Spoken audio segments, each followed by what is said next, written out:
Hello, everyone, and welcome to Indigeneity in Latin America. This is going to be a presentation given by me. My name is Mellissa Linton. Let me go ahead and make sure that my presentation screen is available for you.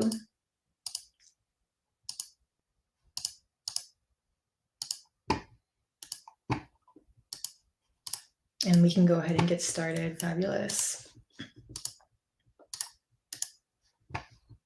Welcome, everyone. Once again, thank you to Latino Outdoors, particularly to Christian and to the executive team for inviting me to join you for this 10-year celebration. As I mentioned, this conversation is on indigeneity in Latino America. I do have a regional emphasis in Central America, so you will see throughout that while I try to make broad, generalizing comments on indigeneity broadly in Latin America, that there will be a regional emphasis. I'm currently the Latino Outdoors ambassador for the Phoenix chapter, which is slowly getting up and running. And I would welcome any sort of engagement or excitement about helping build the chapter, as I'll leave my contact information at the end. And I'm coming to you from Phoenix, Arizona. I'm currently an assistant professor at Arizona State University. And Phoenix is located on the ancestral homelands of the Pima and the Maricopa peoples, or traditionally named the Akimel o Odam and the Piposh. I always start with a land acknowledgement, but I do think that it's important in continuing with the theme of moving beyond a simple declaration of understanding where you're from. Something that's become important to me is understanding more about the landscape. An interesting fact that I've recently uncovered is there's a series of canal systems in Phoenix and Maricopa County that actually help distribute public water systems. And these canals were actually built by the Pima and the Maricopa. They were then resettled and retrofitted by the Mormons. So the Mormons in Phoenix actually have a really interesting settler colonial history.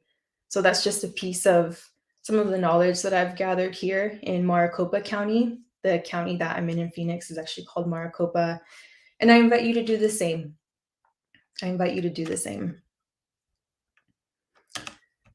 Let us get into the nitty-gritty of indigenous populations of Latin America and the Caribbean.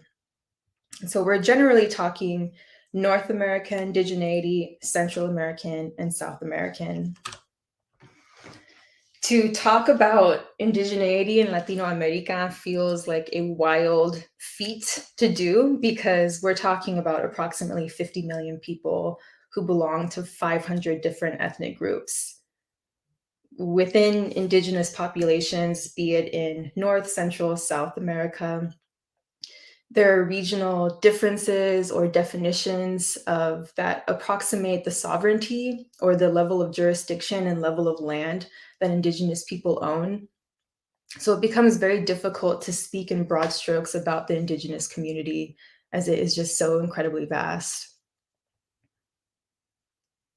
However, the largest populations, meaning the amount of indigenous people is more concentrated in these locations.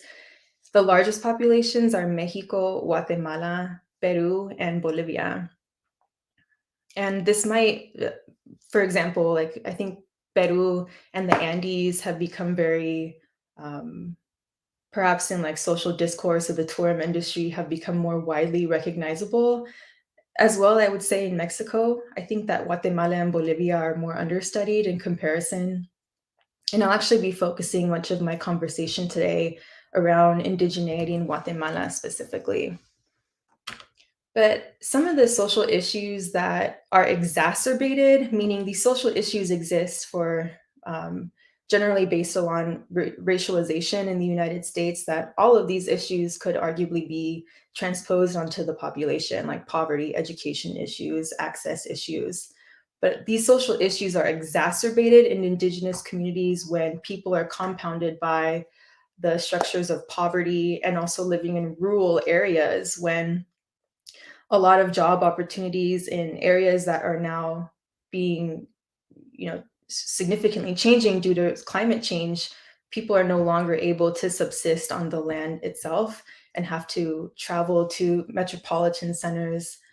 So social issues that are exacerbated in Indigenous communities include material poverty, access to education, and this is at the grammar school or primary school level, climate change, which has wreaked havoc along the dry corridors of the Northern Triangle of Central America. There's been an increase in the terminology of environmental refugees or people fleeing an area due to no longer being able to um, carry out one's livelihood on the land. Sexual and reproductive health, extraction of raw materials. I'll be talking briefly about the lithium triangle, for example.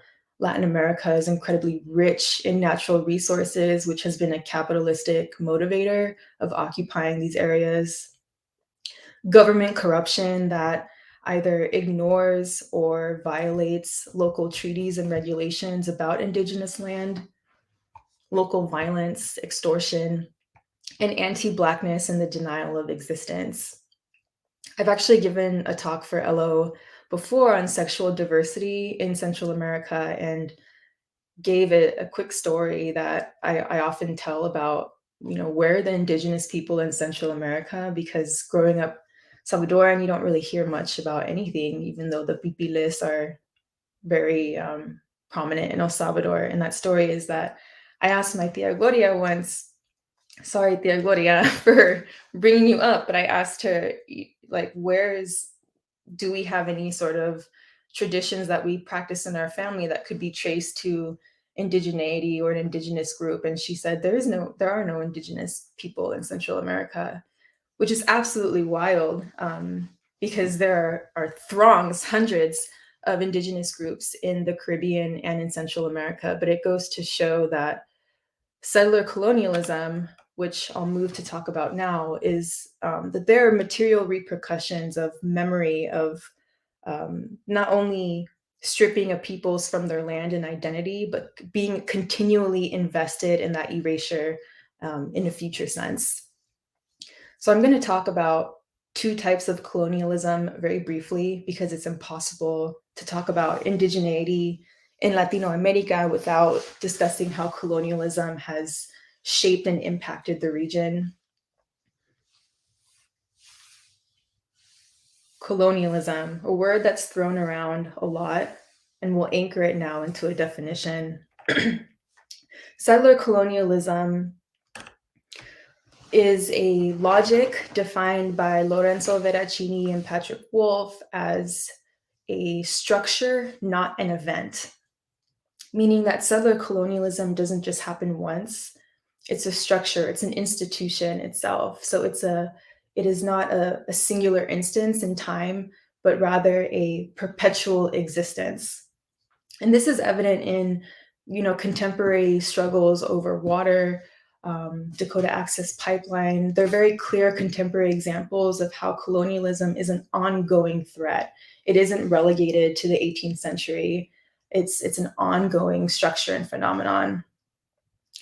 The central tenet of settler colonialism is that it is a physical removal, replacement, and reproduction of the settler population. I listed some examples below because I recognize this definition can be tough to chew on. So you can see examples of nations like Canada, the United States, Australia, Israel, and South Africa um, that have gratuitously gathered their wealth through settler colonialism.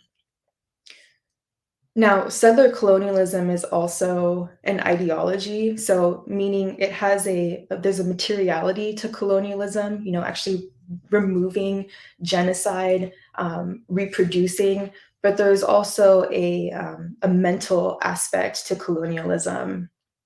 Sometimes people try to talk about, like decolonizing your mind, and it's perhaps a poetic way of trying to explain how colonialism is also a logic that is an ideology, like my tia saying, no indigenous people exist in Central America with such certainty.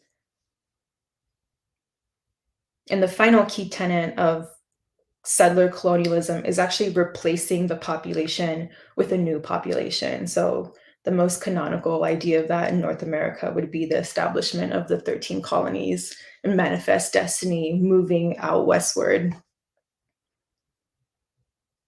So you might also note that many of these countries, you can, in their own case studies, see that these are not happenstances of the past, but a continual presence. Now, external colonialism in Latin America, it's different from settler colonialism because you don't have an invasive population coming to physically resettle. External colonialism, it's almost like you can think of a marionette, like a puppet. The person doesn't physically have to be in the country to be manipulating and controlling what's going on. So the strings are located elsewhere outside of Latin America. And this is often described by corporate interests. So the lithium triangle of South America is a horrifying and apt example of external colonialism where foreign interest is now extracting raw materials in Argentina, Bolivia, and Chile. And you can see this triangle here. It's kind of an oddly shaped triangle that's on its side. But you'll see that also because of the close proximation of Peru in the north, along with these four areas, 67% of proven lithium reserves lie here in these areas. I also included a source here because this source actually talks about how external colonialism in the Atacama Desert is impacting the native species population, and in this instance, the flamingo and the types of foods that they eat in the riverbeds that give them that pink pigmentation. So external colonialism, to summarize again, is the extraction of raw resources without actually having a settler output there. So, I mean, a good example of settler colonialism would be like the encomienda system of the Spanish. Those were outposts that were stationed, bodies on the ground. So you can see the difference between these two. So settler and external colonialism. This is a picture of the Atacama Desert. I'm also welcome to any scientists in the room that want to explain further on the salinity that is actually drawn out in the lithium triangle. But it is certainly a contemporary instance of external colonialism that we will soon see what the repercussions are as electric vehicles become increasingly more important and utilized, propagated. So I want to move now into talking about an actual case study of colonialism in Central America. Again, I opened this presentation by stating that I'll lean more towards Central America as that's my regional and scholarly focus.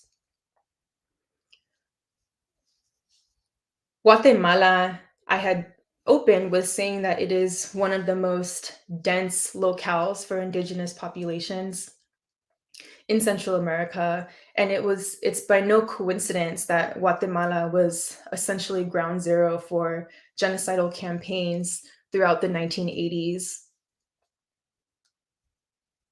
often referred to as the silent genocide. By the end of war from 1960 to 1996, an estimated 200,000 people were disappeared or murdered altogether. I listed a brief timeline here that I want to go over because it'll give some context to the photos that we see on the right, which is an actual monumental case where there was state recognition that genocide against explicitly Maya indigenous people did happen. For an 18-year period when the war first began in 1960 to 78, indigenous peoples began to be up in arms essentially about land sovereignty and owning the rights over their land to protect from corporate interests. And at this time, liberation theology was becoming very prominent across Central America. As indigenous populations became more politicized, certainly Marxist ideology was running rampant through Central America.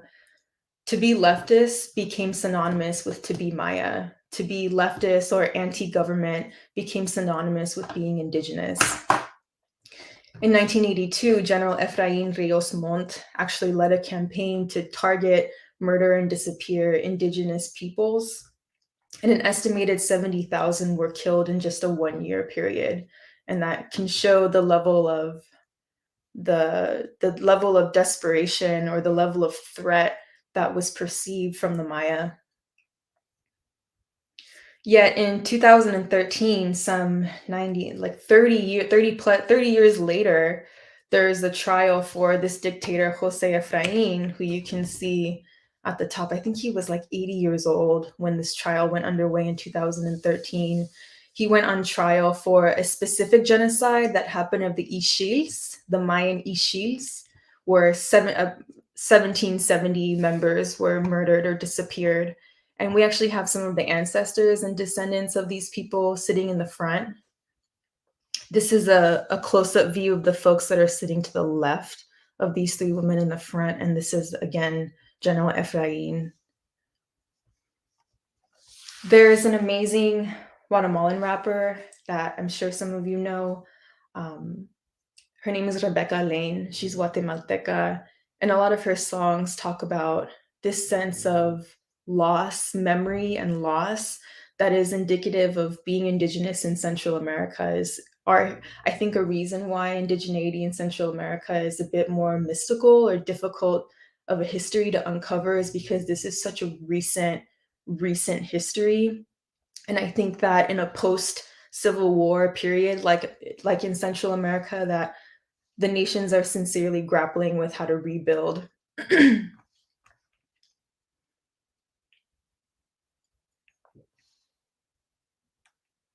So that is our case study of Guatemala. Another theme of historical amnesia that I've found, or rather we could probably say colonial amnesia or forgetting, is the presence of Afro-Indigenous people in the Caribbean and in Central America generally. The highest concentration of the Garinagu, who are also colloquially referred to as the Garifuna peoples, are one of the largest Afro-Indigenous communities in Central America. And I wanted to highlight their ongoing presence in Honduras and Belize. In Honduras, there are over 133,000 Garinagu, and in Belize, over 15,000. And I think the Garinagu are a really rich and beautiful community because they actually originated in St. Vincent, which is over by Barbados, and were then exiled to the coast of Central America. And so the Garifuna are Caribbean and at once Central American, as well as Black and Indigenous.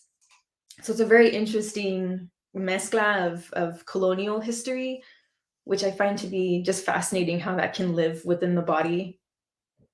The Garinagu speak Garifuna, are of the Garifuna culture, so you can see how those two terms are used differently. And again, have mixed African and Indigenous American ancestry. And this photo is from Ambergris today, and this is a celebration in Belize of the Garinagu. I believe this is a limpia of some sort that is about to happen. And there's an amazing photo blog on this link as well if folks want to see afterwards. But yes, like it is so limited to say that or to overlook the Afro-Indigenous contributions in Central America.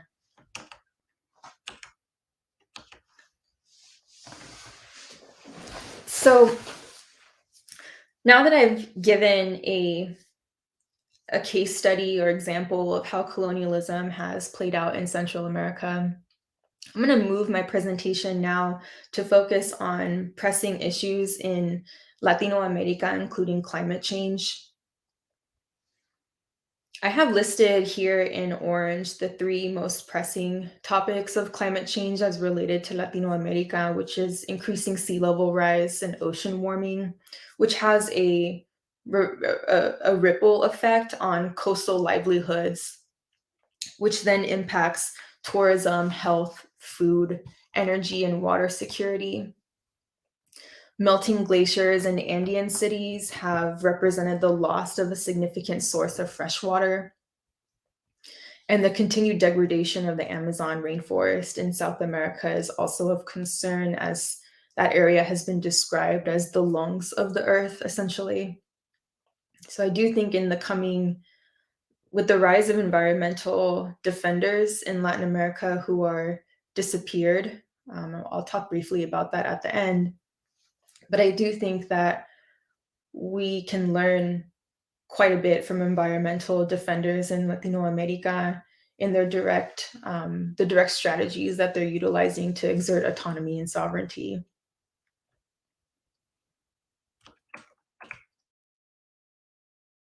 And I think it's difficult to use links outside of this platform, but this link was just going to take us to a larger map of the area so that you could see all the area that encompasses Central America. I think, unfortunately, this northern triangle is discussed most often of Guate, El Salvador, and Honduras. But you'll see here, I've been discussing Belize, and over in the Caribbean Sea in St. Vincent, this is where the Garifuna peoples are coming from. But just to root us in geography and time.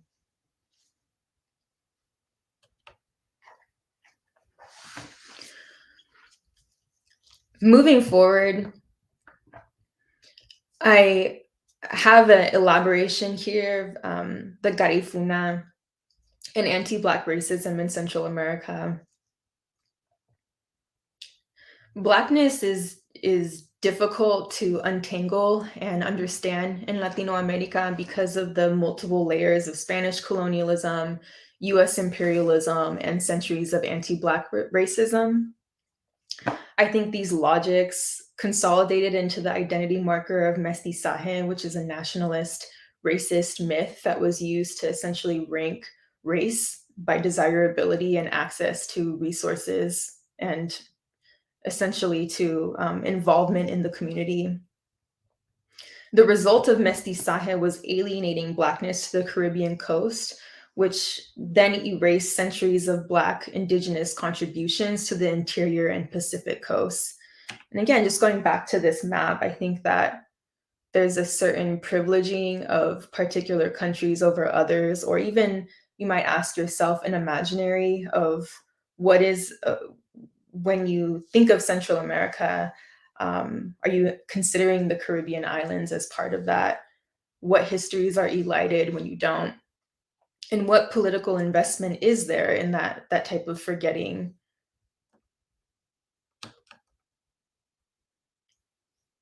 And I have Garifuna Folklorico here on the right. This is from Nuestros Stories, which also has a fabulous photo blog.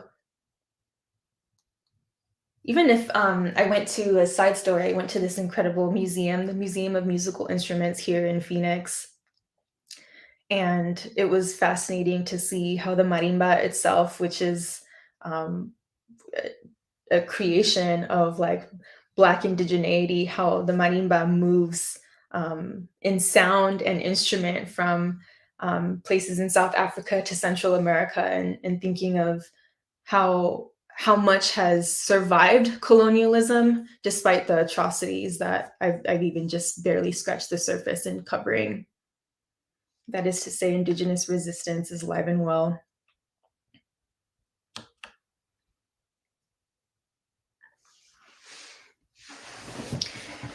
And in this next slide, I'm giving an overview here of when to trace Spanish colonialism in Latino America.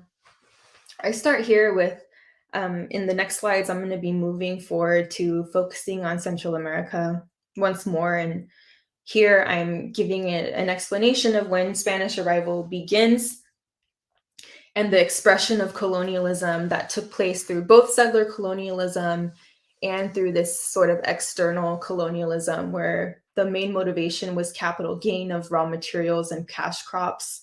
Many of these cash crops still are lucrative today. El Salvador, for example, provides some of the most output for coffee for the Starbucks Corporation. So along with the motivation of Spanish colonialism was not only the capital gain of raw materials and cash crops, but also the ideological gain that could be had in this widespread conversion into Catholicism. The conversion into Catholicism through missionaries has led to physical contact, right? And so historically, there's discussion of that exchange created a ripe breeding ground for disease and infection. But some of the immaterial things that we can't see impacts of this ideological colonialism and Catholicism is assimilation, the loss of culture, the propagation of anti-Blackness, and ultimately the erasure and pathologization of indigeneity, a fancy way of saying to erase and to mark as sick or wrong or deviant, to mark indigeneity as wrong or deviant. And that leads me to, I've spoken briefly about this, indigenous sexual diversity in Central America. It's because of this pathologization of indigeneity, there is historical evidence, and even contemporarily, like with the Mushe people, the third gender in Mexico, but there's historical evidence that sexual diversity was celebrated, honored, respected in the Maya, the Aztec, the Inca. But the introduction of Spanish colonialism pathologized the celebration of sexual diversity. And so going to another personal testimony, often my mom says, like, your queerness, if I never moved to this country, then you wouldn't have been exposed to this type of community. And often within Latin America, there's this idea that like queerness and sexuality is a foreign import, that it's something that comes from outside of indigenous communities, outside of the nation. But quite the contrary, right? We can see that heteronormativity actually was the import into indigenous communities to pathologize and to make other sexual diversity. So this is to say that indigenous sexual diversity in a contemporary context is difficult to trace because of legal violence and colonial amnesia. Legal violence referring to the outright banning of wearing indigenous garb, of singing songs, of having certain ceremonies in public locations. This is an active kind of stomping out, which goes back to how I opened with settler colonialism being an ongoing project, right? Even though the Spanish are gone, right? We have our liberation from the Spanish Independence Day, right? But how do those structures remain?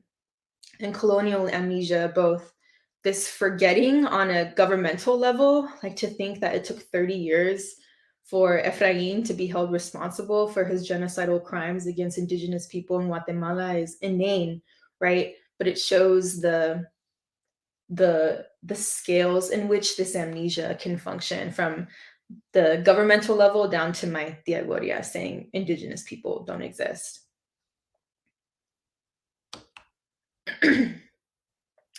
And this is the last chapter of my presentation. I guess you could see it that way.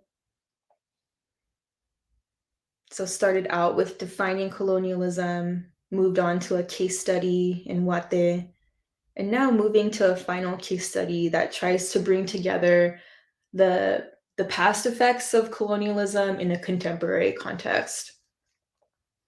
So I'm going to move to talk about one of the fiercest wars that I think is happening in Central America, which is the fight over water as a public resource, as international conglomerates are attempting to privatize El Salvador's water sources. This is by no means a new fight in Central America. The COPIN founder and president, Berta Cáceres, we know was murdered because of her involvement as a water defender. So there are certainly high stakes for not only being an environmental justice proponent, but also to explicitly be Indigenous and doing this type of work.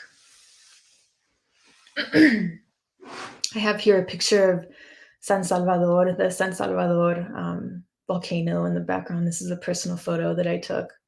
Beautiful landscape. And I included here a graphic of CISPES, the Committee in Solidarity with the People of El Salvador.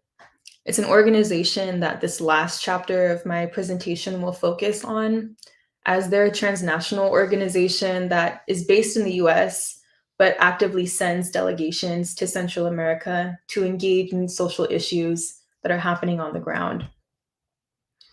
In 2018, I was able to go on a delegation to San Salvador, but like I said, every single year, CISPES sends a delegation of at least 15 to 20 people to meet with activists and FMLN organizers in El Salvador. And I'm going to move now to talk about some of the work that I was able to do and how I was able to learn from Indigenous communities in El Salvador during this particular delegation. So this is a quick story that I'll tell about Takuba. Takuba is in the Huachapan district or state of El Salvador. El Salvador is actually the smallest country in Central America. It's about the size of Massachusetts. So it takes like an hour and a half to drive from the coast inland. It's a very small country. And we're separated by departamentos. The Departamento de Huachapan is home to the Takuba, and the Takuba have very ingenuitive about getting around. Coca-Cola is the primary conglomerate that is trying to privatize public water sources. Takuba did not have any potable water for upwards of 7 years. And then were able to use scrap materials to build their own potable water system in Takuba. And you can actually see an image of this potable water system, the filtration in the back behind Hernando and my friend Maria. Hernando is a community leader and Maria was part of my delegation. I think you can see her over here somewhere in the black and white checkered. She is. The story of Takuba is after this community said, we are going to take it into our own hands to build a potable water system. The scrap materials that they utilized were actually from abandoned city projects that the municipality of San Salvador had proposed. And so they built this sistema with those, discarded materials. And after about 8 months of this potable water system running, 5 of the elderly men in this community were arrested throughout the night. Again, a few months after this had happened, and the charge was that this potable water system actually belonged to the Salvadoran government because of the scrap material that was used to build it. And so they were essentially charged with theft, a petty crime. It's a very commonplace practice in El Salvador to arrest environmental defenders because it sends a message to the community. It's in this type of disciplinary action is used in many state apparati. If we consider like family separation, for example, that is a punishment or a deterrent that's meant to send a message to people that are coming after. And so The incarceration of water defenders has become very commonplace in El Salvador, so much so that there is now an alliance that has actually proposed um, a bill against water privatization, and they're called Alianza Nacional contra la Privatización del Agua. And I have two of their images here. They often use Alianza often uses puppetry and theater in their social protests. The top one is a personal photo that I took, but it's just really interesting to trace the creativity of Indigenous resistance as well and how that takes place. This is a more stereotypical idea of resistance because it's people marching in the street, but I, would argue that the creation of the Sistema de Agua de Siete Comunidades would be an example of resistance as well. So since 2007, when social movements successfully first began pushing against privatization, since Salvadorans have been fighting for their own general water law, which would protect this public resource from private interest. El Salvador has been successful in making these types of nationwide bans, as it was the first country to actually ban gold mining, though that is now highly contested and up for debate at the moment. And in 2018, the right-wing wins ended up having many seats in the Legislative Assembly and pushed for a new privatizing version of a water law called Ley Integral de Agua. So there's this legal push and pull that's consistently happening. And it says a lot about, Indigenous resistance and the multiple levels that it takes place. I think we all are negotiating with where do we fit ourselves in? Some people are better behind the scenes. Some people like to be out in the streets or doing more community organizing. But nonetheless, I think we have a model to look for in Latin America about environmental justice and how social movements take to the streets en masse to push back.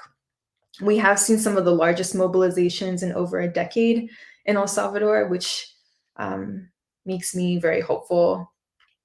Especially after the overturn of Roe, I think that we can look to Central America as well for strategies in overcoming such oppressive and draconian laws. El Salvador has a ban on abortion, but are resisting.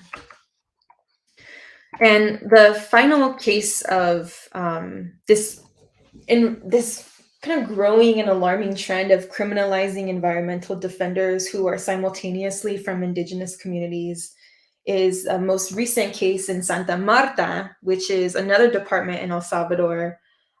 Just about 2 weeks ago, Salvadoran police arrested 5 leaders again of Santa Marta, including the director of the Development Association of El Salvador, or ADES. And again, these arrests work to intimidate and demobilize, particularly against metallic mining and water privatization. And it also emphasizes government control. It's certainly a flex to, in many of these local and Indigenous communities, local corruption is the main reason why resources are not being distributed properly. So there is a how do you call it, incongruency in government control while allowing countless horrors and crimes against humanity to be committed by state forces. It's a very mixed message about who has control and sovereignty. So this is an ongoing action that I invite people to take part in. Again, in this right-hand corner, I have the name of the organization that I find just so incredible in trying to reconnect Salvadorans that live in diaspora or Latin Americans in diaspora to Indigenous issues happening in Central America, and also to revitalize Indigenous concerns in Central America in a place that is still, I think, rebuilding its image of itself after the civil wars. And with that, I'll go ahead and end so that we can go over any questions or comments that folks might have. And I listed my email here if you are interested in helping out with getting the Phoenix chapter up and running, or have questions or ways that you feel like we might be able to connect. Okay, and I'll go ahead and stop sharing now. There we go.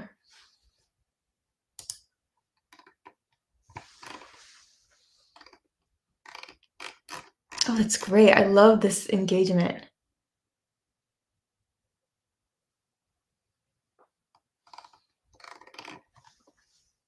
Amazing. I love this the engagement, and when people are sharing, like Shirena said, mis tios in Costa Rica have said the same. We forgive you, tios, but we will do better moving forward. Adelante. I'm sure you might be resonating with this far too prevalent idea that Indigenous people don't exist. Like, if you were to say that in Mexico, it would just be absolutely inane, right? There's certainly a more visibility of Mexican Indigenous communities and celebration, state recognition of that. El Salvador and other Central American countries are just behind, decades behind in doing. And I see Abby asked for the watermelon rapper musician's name. Yes, Rebecca Lane. Yeah, she has this song specifically talking about the translation is they committed genocide. That was about that 2013 hearing. Indigenous resistance is alive and well. Oh yeah, 100% always.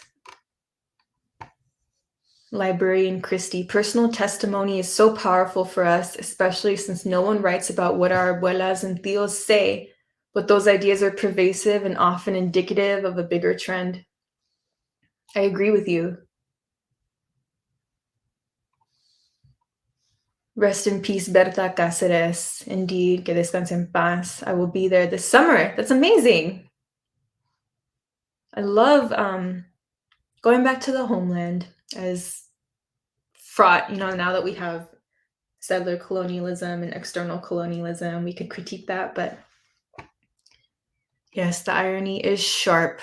Exploitation capitalism, the biggest driver of the highest murder rates of land and water defenders. Yes, absolutely.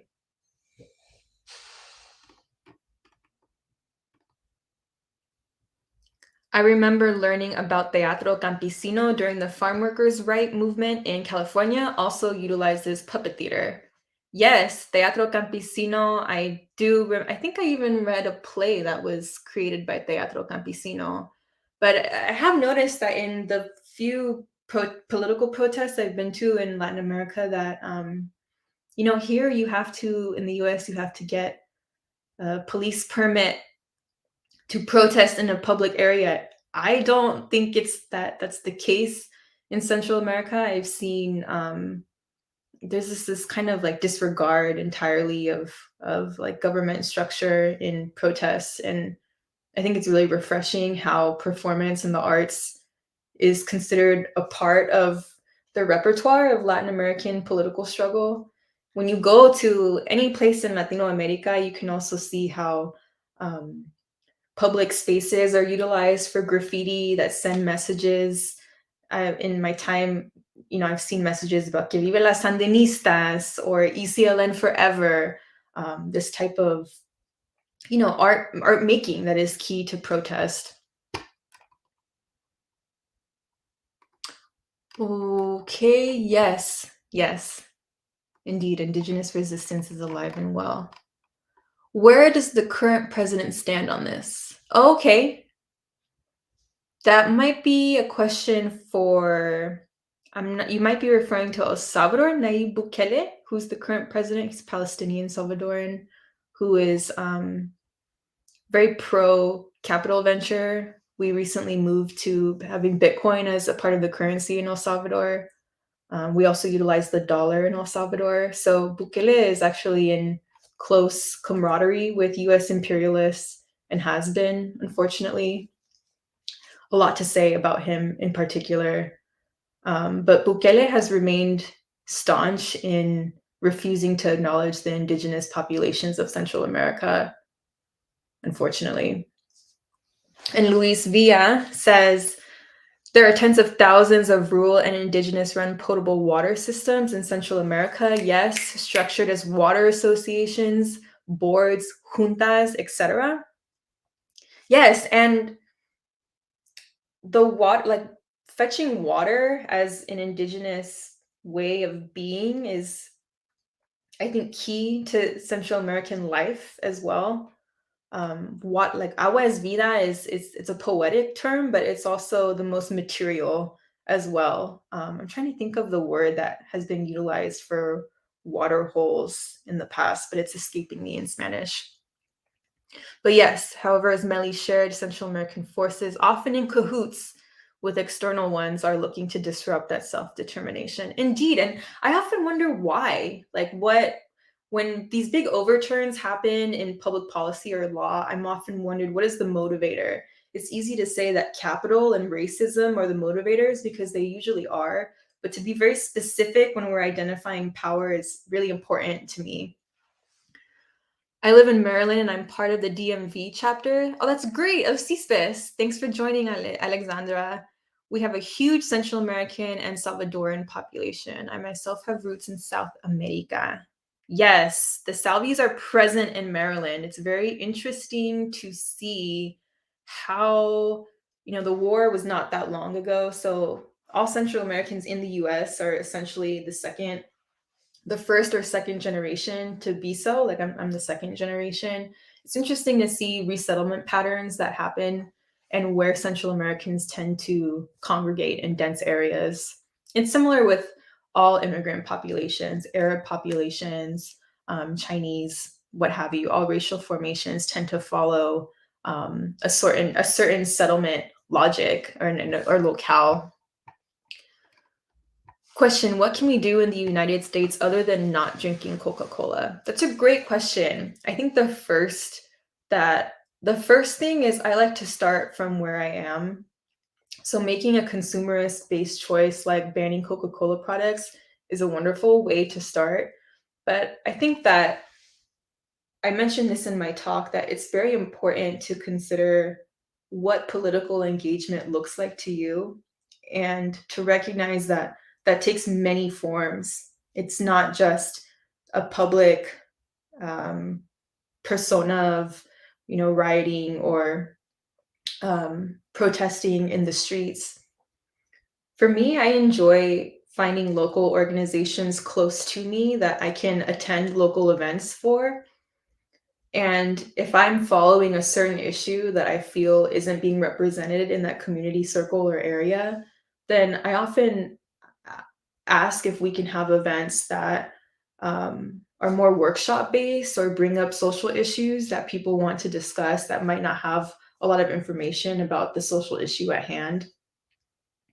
I would encourage you to also look into local chapters of transnational organizations like CSPIS. CSPIS, like Latino Outdoors, is a national org and has many regional chapters. And so I think that sometimes even Salvadorans that are second generation, like myself, think, what stake do I have in things that happen in Central America? Or even if you're not Central American from the diaspora, I think now moving beyond identity and thinking in terms of coalition and connecting like water-based struggles. What would it look like to connect local water-based struggles in your community to a transnational context? The delegation was so interesting, which is actually a Vietnam War era type of strategies to send people to a different area to exchange political knowledge and information. So I would encourage you to also think coalitionally, right? Water is an issue everywhere. How can you connect that struggle? And also transnationally to think beyond the US and connecting struggles in Latin America. Because Latin Americans are doing that. They have like hemispheric conferences, and all the feminists are hanging out in Latin America talking about issues together. And I think that there needs to be a more global north south type of conversation that happens. I would love to see about connecting with CSPIS. Oh, it's amazing. Yeah, that's great. Yeah, please reach out to me if you want more information and connecting you with a chapter. Librarian Christy, good to hear from your brilliance again. Some countries have totally wiped out their indigenous populations until there are none. rather no tribal representation. I'm thinking of Caribbean countries, mine and others. It's very true. Yeah. And who has not been physically removed? That's where I think the idea of colonialism as a structure becomes very apparent. Um, the forgetting that continues after. Thank you for your comment. Radio Ambulante is an excellent podcast covering Latino America. I have heard of it. And in a recent episode, I highly recommend they shared a story of the Chana, indigenous people in Argentina. Let me write that down. Thank you, Luis. Radio Ambulante. Ambulante. Beautiful. Does the president of El Salvador support the advocates or make it worse for them? I would say that Nayib Bukele is generally falling along the pro side of extracting raw and natural resources. He is an unashamed venture capitalist and is intending on building the GDP of El Salvador. He wants El Salvador to become his thing is like, we're not the third world. You shouldn't see us that way. He's very ambitious, I think, in building the economy of El Salvador, and is a proponent of incarcerating water defenders or those that are making a big stink about stuff that he would rather people are just quiet about. Nayib Bukele, very contested figure in El Salvador. Some people love him, some people hate him. Teatro Campesino has connections to Sacramento's Royal Chicano Air Force. Interesting. One of the many creative outlets for our community. Very interesting indeed. Oh, Monica. Hey, Monica. Oh, thank you for that. The policy advocate for equity. Of course, Nati. It's my pleasure. Wow, thank you. Thanks for sharing that. Sequías. Yeah, that was the word I was looking for. Cenotes, no, that refers to like a natural water structure. I've been to a few cenotes in Mexico, but sequías are like the wells, like the well system, which were created by indigenous people. Pozos, nacientes, well, yeah, the wells, freshwater springs, yeah. Andrea, hi from Idaho. Hi.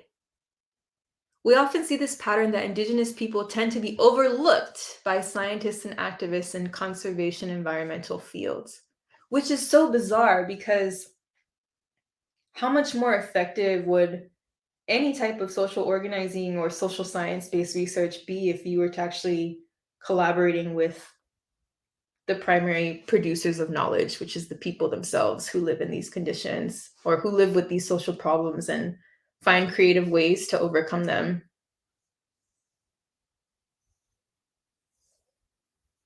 Thank you, Andrea. Nati, yes, in the DMV, the Delaware, Maryland, Virginia, right? The Indian Pueblo Cultural Center in Albuquerque has a display that talks about the 3 stages of colonization, Spanish, Mexican, and US in New Mexico. Mexico continued the colonization of the Southwest. In Central America, Spanish descendants are referred to as Ladinos, and discrimination continues, as you acknowledge. Aren't we just denying the extent of colonization? That's a great question. I think that those of us in this virtual room might be invested in not denying the extent of colonization, though I do think there's capital interest in not doing that. If you could rephrase your question, that would be helpful so I can figure out how exactly to answer it best, John. And let's see. Kia, my dad is Gabe Bugle from Panama. Conflicts with tribes have gone along with these narratives. Indeed, yeah. It's sort of like internal fighting. I never would like to present this kind of romanticized idea that infighting wasn't prominent amongst empires and indigenous communities. Forced off land with deforestation, dealing with deadly dam project failures were relocated. Yeah, I hear in my family, I've heard a lot of stories about dams breaking being absolutely catastrophic.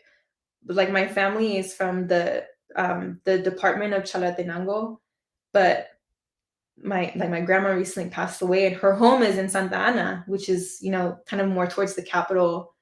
And I asked my mom, like how did we end up migrating from the northern department to the center?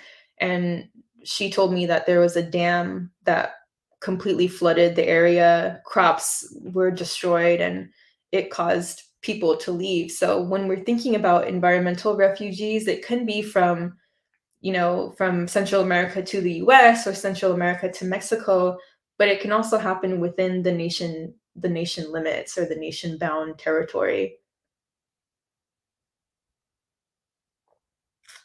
Great breakdown of settler versus external colonialism. Great, I'm glad. Yeah, it's good to have the terms that we're using sedimented and concrete. And then Isabella. Monica, I see you're high. Let me just get some water and then I'll answer Isabella.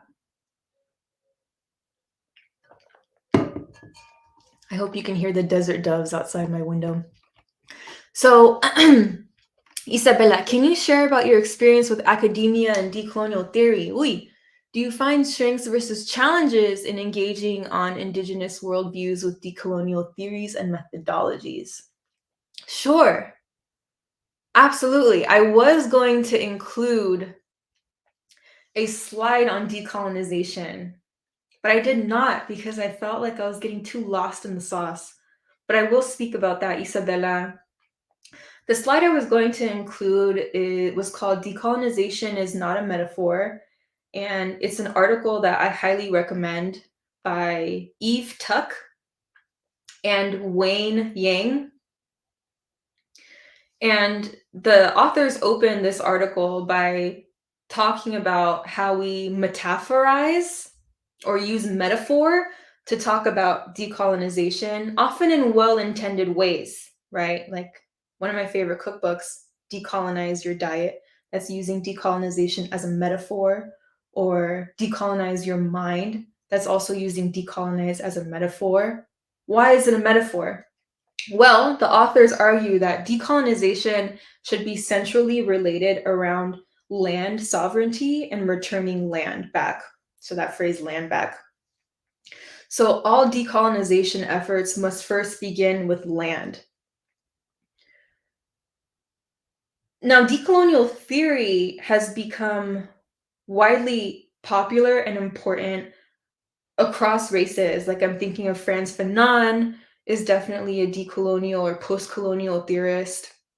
Decolonial theory is helpful to understand the internal impacts of colonialism and the material impacts of colonialism. In academia, I think that perhaps same in the real world is that people can get very bogged down in their identities and think in a very insulated way, like not thinking relationally or transnationally, like I encouraged us to do. And I think it becomes difficult because there's like Chicano studies and Mexican American studies, but there aren't really Central American studies departments. How would these studies look different if it was Indigenous studies broadly and you're thinking about Indigenous from the perspective of the global South or from North America? I think that academia tends to privilege identity a bit too much, which makes it difficult to see commonality across communities. So that's what I'll say about academia without not being too isolating.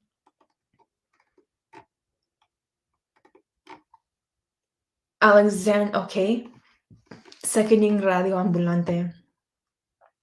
Sister cities and fair trade are possible ways to connect with individual communities and learn from and support them. That's that's an absolutely wonderful suggestion of a tangible action that you can take.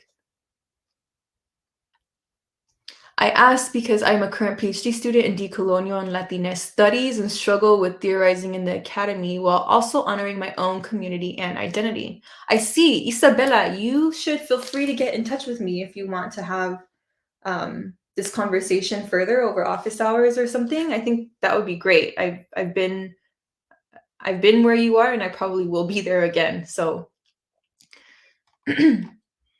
sounds like hi Monica. Sounds like Bukele has a lot of unlearning to do. Indeed, yeah, you might have seen him become more popularized with he's declared a war against the Mara Salvatrucha, so you might have seen images of throngs, crowds of gang members or purported people who look like gang members being gathered in one area and incarcerated. There's certainly a cleanup that he's categorizing happening in El Salvador right now. Where do you study decolonial studies? That's a great question. You can start out with, I think starting out with decolonization is not a metaphor. That has a great introduction of what is decolonial studies? Who are the main people that you can learn from and read from? That would be a great place to start. But generally, decolonial studies is it's like an academic subject of study. Can y'all share other podcasts? Yes, please. Isn't Mexico a colonial settler state? Oh, this is a bag of worms. Yeah, or can of worms.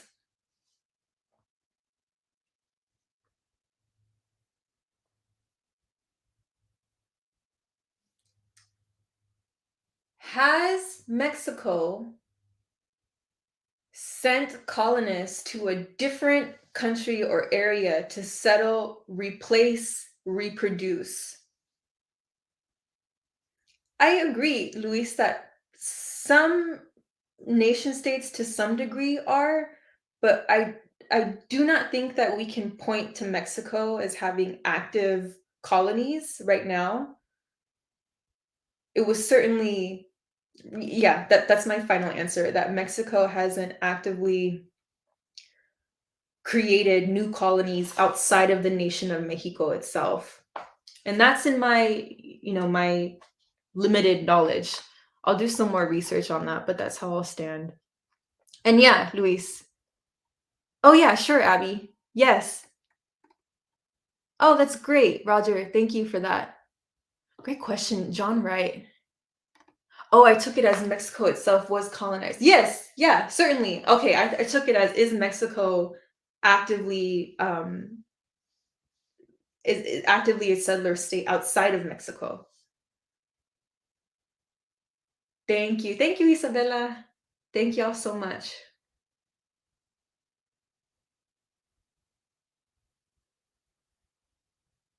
Nice. Thank you, librarian Christy. I always heed to the knowledge of librarians. Thank you so much. I'll take any final questions that there might be, and if not, we can wrap up at just an hour in. Yes. However, at that time, I believe this is pre-1848, John, if I'm not mistaken, because I thought of that too, but I think that area of the Southwest might have still been Mexico at that time. But I will check out the podcast, Decolonize Buffalo. Thank you, John. Yeah, I mean, like the in some of the interesting studies I've done on chattel slavery, the Navajo actively owned slaves, Black slaves. So there is, never be romantic in our rendering of history. It's always a very complicated story, very complicated. Thank you all so much for your engagement. I'm really surprised and just honored at the level of engagement, and I hope that this was interesting for you. Please stay in touch with me and continue to follow the amazing work that Latino Outdoors does in our community. Thank you so much. Yeah, indeed, right? There's a great book by oh gosh, I'm forgetting his name. but it's about like the historiography, which is like history as a fiction, history as a story. Ralph Trujillo, I think, Silencing the Past. Okay, thank you so much. Muchas gracias. Thank you. Adios. Get some dinner on your time zone. Have a great evening. That's a great question.